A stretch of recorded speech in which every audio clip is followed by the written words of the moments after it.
روٹیاں. کوئی تو ایسی بات ہے زہرا کے ہاتھ میں. اور وہ واقعہ جناب پنجتن پاک کا مشہور و معروف واقعہ ہے. 3 دن لگاتار دروازے پہ سائل آتے رہے. ایک دن یتیم آیا، ایک دن ایک مسکین آیا، ایک دن ایک اسیر قیدی وہ آیا بھیک مانگنے کے لیے. تینوں دن سارے گھر والے روزے سے ہیں. 5 افراد ہیں، جناب امیر المومنین، خاتون جنت، امام حسن، امام حسین اور حضرت فضہ. یہ 5 آدمی ہیں جو گھر کے اندر روزے سے ہیں. 3 دن لگاتار ایک سائل دروازے پہ آتا رہا. سائل آیا، اس نے سوال کیا، اور تینوں دن جیسے ہی اس نے سوال ختم کیا 5 اٹھے، اپنے سامنے رکھا ہوا کھانا اس کو دے دیا.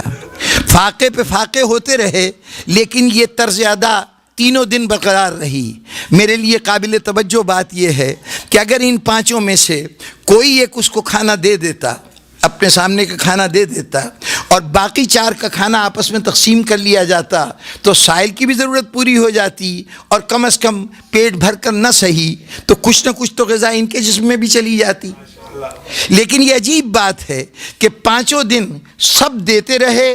کسی نے یہ نہیں سوچا کہ اس کو ہم یوں بھی کر سکتے ہیں کہ ایک آدمی دے دے اور باقی غذا کو کھا لے. کبھی غور کیا کہ یہ بات کیوں؟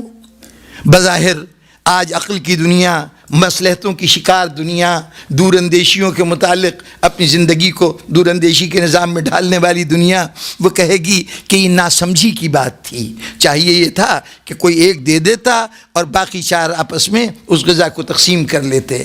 لیکن اس کے اندر جو پیغام دیا گیا ہے اس کی طرف آپ لوگوں نے توجہ نہیں دی. اگر یہ ذہن میں سوال پیدا ہوتا ہے، پیغام کیا ہے کہ جیسے ہی سائل نے سوال کیا، اس وقت دینے والوں میں سے کسی نے نہیں دیکھا کہ دوسرا کیا کر رہا ہے. ہر فرد نے اپنی ذمہ داری سمجھی کہ جب ایک ضرورت ہے تو یہ نہیں دیکھتا کہ دوسرا کیا طرز عمل کر رہا ہے. وہ فوری طور پر اپنے طور پر اٹھتا ہے اور اپنا فریضہ سمجھ کر اپنا حصہ دے دیتا ہے. اب چاہے سائل کی ضرورت سے زیادہ اس کو مل جائے، لیکن دینے والوں نے بتایا کہ دیکھو، جب کبھی کوئی ضرورت، کوئی مسئلہ، کوئی حاجت تمہارے سامنے آئے تو یہ مت دیکھنا کہ دوسرا کیا کر رہا ہے، تمہیں صرف یہ دیکھنا ہے کہ تمہیں کیا کرنا ہے.